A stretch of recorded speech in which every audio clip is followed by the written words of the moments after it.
এই দারুণ স্বাদের চম্পারন মটন গরম গরম ভাতের সাথে অসাধারণ লাগবে। মাটির হাঁড়ির মধ্যে এই মটনগুলো নিয়ে নেব। পেঁয়াজ দেব তেজপাতা, গোটা গরম মশলা দেব, নুন, হলুদ, লঙ্কা গুঁড়ো দিচ্ছি, গরম মশলা গুঁড়ো, আদা, পেঁয়াজ, রসুন, কাঁচা লঙ্কা কুচি দিয়ে দিলাম। এবার সর্ষের তেল দিয়ে খুব ভালো করে মাখিয়ে নেব। অনেকটাই সর্ষের তেল দিতে হবে। ভালো করে মাখিয়ে আধ ঘন্টা রেখে দেব একটা গোটা রসুন।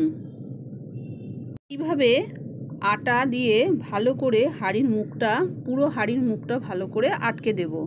দিয়ে একদম গ্যাস কমিয়ে বসিয়ে দেব আর মাঝে মাঝে ঝাঁকিয়ে নেব। এটা কাঠকয়লায় রান্না করতে হয়, কিন্তু আমি এটা গ্যাসে করছি।